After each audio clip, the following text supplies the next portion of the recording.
என்னது நீங்கள் தொடர்ந்து சொல்லிட்டு வரீங்க, வாழ்வது யாராக இருக்கலாம், ஆனால் ஆழ்வது தமிழர்கள் தான் சொல்லி திடீரென வட இந்தியர்கள் பற்றி பேசுவதற்கு எதிர்ப்பு வருவதற்கான காரணம் என்ன?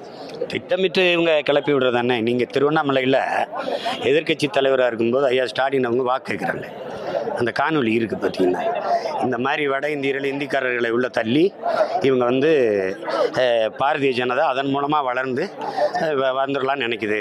அதை திராவிட முன்னேற்ற கழகமோ தமிழ்நாட்டு மக்களோ ஒருபோதும் அனுமதிக்க முடியாதுன்னு அவர் பேசுனது இருக்குது. அதே கருத்தை தான் நானும் சொல்கிறேன். இப்போ வட இந்திய நம்ம வந்து ஒரு கேள்வி தான் உங்ககிட்ட எழுப்புறேங்க. இந்த வட இந்திய இந்திக்காரர்கள் வருவதற்கு முன்னாடி இந்த மண்ணில் சாலை போடப்படலையா, வீடு கட்டப்படலையா, விவசாயம் செய்யப்படலையா, நாங்கள் களை எடுக்கலை, கரும்பு வெட்டலையா, வாழை வளர்க்கலையா? அப்போ எல்லா வேலையும் நடந்து கொண்டு தான் இருந்தது. இப்போ திட்டமிட்டு இந்த 5 ஆண்டுகளாக ஐயா மோடி அவர்கள் வருகைக்கு பிறகு தான் தீவிரப்படுத்தப்படுது. அதை நீங்கள் கவனிக்கணும். அது அவங்க ஒரு திட்டத்தோடு செய்கிறாங்க, நாங்கள் ஒரு திட்டத்தோடு எதிர்க்கிறோம். ஒரு முறை குறைஞ்சது முறைப்படுத்துங்க. எங்கே தங்குவார், என்ன வேலைக்கு வந்திருக்காரு, எவ்வளோ நாள் தங்குவார், யார் அவர் அழைச்சிட்டு வந்த முகவர், எந்த மாநிலத்தை சார்ந்தவர், அது அந்த தகவலாவது நம்மகிட்ட இருக்கணும் குறைஞ்சபட்சம். அவர் இங்கே சுழற்சி முறையில் இருக்கட்டும், போகட்டும். இப்போ 6 மாதம் வேலை செஞ்சுட்டு போகட்டும், ஒரு 3 மாதம் வந்து வரட்டும், வேலை செய்யட்டும். வாக்குன்னு போடும்போது அவர் சொந்த தாய் நிலத்தில் போய் போட்டு வரட்டும். அப்படி தான் பண்ணணும். ஏற்கனவே இருக்கிற வட இந்தி வந்து குடியேறியவர்களுக்கு வாக்குரிமை கொடுத்துட்டீங்க. இப்போ 1.25 கோடி பேர் மொத்தமாக வந்துட்டாங்கன்னா, அவங்களுக்கு கொடுத்துட்டிங்கன்னா, இந்த நிலத்தின் அரசியலையும் அதிகாரத்தையும் அவங்க தீர்மானிச்சிட்டாங்கன்னா, நாங்கள் நிலமற்றவங்களும் ஆயிரும், அரசியல் அதிகாரமற்ற அடிமைகளாக்கப்படும். அப்போ இது நீங்கள் ஏற்கனவே சென்னையில் வந்து சவுகார்பேட்டையில் வந்து இந்தியில் தான் இவங்க சோறு வெட்டி வாக்கு இந்தியில் தான் பேசி கேட்குறாங்க, வாக்கு கேட்குறாங்க. அது சென்னைக்குள்ளே ஒரு தீவாயிடுச்சு. தமிழகத்தின் தலைநகரில் தனி நாடாயிடுச்சு. அப்படி கூட்டமாக அடர்த்தியாக இந்திக்காரர் வாழும்போது என் மொழி, என் கலாச்சாரம், என் பண்பாடு எங்கே இருக்கும்? ஏற்கனவே எனக்கு சம்மந்தம் இல்லை, சாய்பாபா சிலையாக இருக்குது எங்கே பார்த்தாலும். அப்போ எங்கே முருகன் சிவன்லாம் எங்கே என் இறை எங்கே? அப்போ அது எல்லாமே ஒரு கலாச்சார படையெடுப்பு மாதிரி ஆகி. இன்னொரு விஷயம் சொல்கிறாங்க, வட இந்தியர்கள் வரவில்லை என்றால் இங்கே வேலைகள் நிறைய பாதிக்கப்படுகிறது.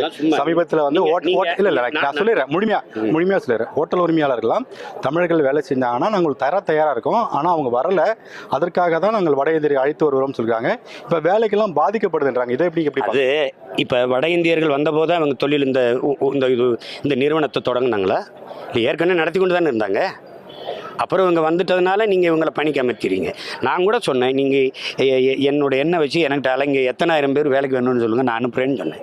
நாங்கள் வேலைவாய்ப்பு இந்த மாதிரி முகாம்கள் நடத்தி திறன் மேம்பாட்டு பயிற்சி கொடுத்து நாங்கள் அனுப்புகிறோம், வேலைக்கு உங்களுக்கு எத்தனை பெண்கள் ஆண்கள் வேணும் சொல்லுங்கன்னு கூட சொன்னேன். நான் அதை தானே செய்ய முடியும். அது அரசு அந்த முயற்சியை எடுக்கணும். நம்ம பிள்ளைகளுக்கு வந்து எல்லாமே இலவசம் கொடுத்து பழகி 100 நாள் வேலை திட்டம் ஒரு காரணம், சோம்பி இருக்க வச்சு சம்பளம் கொடுக்கறது. அப்புறம் நிறைந்த மது இது வந்து உழைக்கும் திறனற்ற இளைஞர்களாக மாற்றிடுச்சு. இதை அரசு கவனத்தில் எடுக்கலைன்னா பேராபத்தில் போய் நின்றுடும். இப்போ நிலம் கையகப்படுத்துவது 1956லேருந்தே தொடர்ந்து பண்ணிட்டு இருக்காங்க. திடீரென இப்போ நிலம் கையகப்படுத்தக்கூடாது, இழப்பீடு அதிகம். நீங்கள் எத்தனை ஆயிரம் ஏக்கரை நீங்கள் எடுக்கிறீங்க? என் தாய் நிலத்தில் எத்தனை ஆயிரம் ஏக்கர் எடுக்கிறீங்க? 35, அப்புறம் 10, 45, இப்போ ஒரு 25 அப்படின்னா எனக்கு நாடுன்னு என்ன இருக்கும்? பூமியை நோண்டிக்கிட்டே இருப்பீங்களா? நீ மாற்று மின்பெருக்கத்துக்கு போன்னு சொல்கிறேன். நீ சூரிய ஒளியில் போ. சூரிய ஒளியில் இப்போ சேலத்தில் பார்த்தீங்கன்னா அந்த ஒரு 10,000 ஏக்கரில் டால்மியாவுக்கு எடுத்து கொடுத்தது இருக்குது. இன்றைக்கி குப்பை மேடம் இருக்குது, அதில் போடு. சூரிய ஒளியில் மின்தகடை போடு, மலை அடிவாரத்தில் காற்றாடியை போடு. யார் வேணான்னா? இது எளிதில் தீர்ந்து போகக்கூடிய வளம். தீர்ந்து போகிற வளத்தை பூமியில் நோண்டிகிட்டே போனீங்கன்னா ஒரு நாள் இல்லைன்னா என்ன பண்ணுவீங்க? எதிர்கட்சியாக இருக்கும்போது ஒரு பேசுகிறதும் ஆளுங்கட்சியாக போகும்போது ஒரு பேசுகிறதுக்கும் தமிழ்நாட்டில் தொடர்கிறது. இதை நீங்கள் எப்படி பார்க்குறீங்க? இதே திமுக கடந்த ஆட்சியில் ஆர்ப்பாட்டம் பண்ணாங்க, போராட்டம் பண்ணாங்க. இதை நீங்கள் எப்படி பார்க்குறீங்க?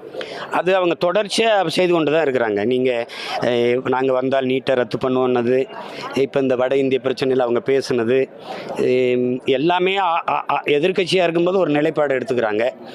ஆளுங்கட்சியாக இருந்தவொன்னா அதுக்கு நேர் எதிராக இருக்காங்க. இஸ்லாமிய சிறைக்கைதிகள் விடுதலையில் அப்பாவி இஸ்லாமிய சிறைக்கைதிகள் அவரே சொன்னார், அவர்கள் விடுதலைக்காக தீர்மானம் நிறைவேற்ற எனக்கு வந்து வாக்குத்தாருங்கன்னாரு. இப்போ அதை கிடப்பில் போட்டாங்க. அந்த தூத்துக்குடியில் துப்பாக்கி சூட்டுக்கு உடனடியாக நான் நீதி வழங்குவேன்னாரு. அதை கொடநாடு வந்து 2 மாதத்தில் நான் கண்டுபிடிச்சி நீதியை வெளிக்கொண்டு வருவேன்னாரு. ஒன்றும் நடக்கலையே. அப்போ அதான் எதிர்கட்சியாக இருக்கும்போது ஒன்று ஆட்சிக்கு வர்ற வரைக்கும் எதையாவது பேசி வந்துடணுங்கிறது தான் காட்டுது. நிலம் கையகப்படுத்துவதை கைவிடவில்லை என்றால் உங்களுடைய அடுத்த கட்ட போராட்டம் எப்படி இருக்கு? போராட்டம் தொடர்ச்சியாக தான் போராடி தான் மக்களோடு சேர்ந்து தொடர்ச்சியாக போராடி தான் அதை தடுக்க முடியும். வேறு வழி இல்லை. நமக்கு போராட்டத்தை தவிர வேறு ஆயுதம் இல்லை, கருவி இல்லை. அது தொடர்ச்சியாக செய்யணும். தனித்தனியாக போராட்டம் தான் நடக்குது, ஒட்டுமொத்தமாக தமிழர்கள் ஒன்று சேருங்கள் என்ற ஒரு சிலருக்கு குற்றச்சாட்டு இருக்குது. அதை எப்படி பார்க்குறீங்க? இல்லை, இப்போ நம்ம இன்னைக்கு போராடுறோம். ஐயா வந்து பாமக வந்து ஒரு கடையடைப்பு போராட்டம் வச்சிருக்கு கடலூர் மாவட்டத்தில்.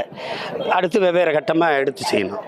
இப்போ என்னுடைய ரத்தம் வேல்முருகனும் போராடுவார். அப்போ தொடர்ச்சியாக நாங்கள் போகிறோம். அது ஒரே இடத்துல குவிஞ்சு போராடலினாலும் ஒரு நோக்கத்துக்காக தொடர்ச்சியாக போராட்டம் நடக்கிறது தான் வலிமை தானே.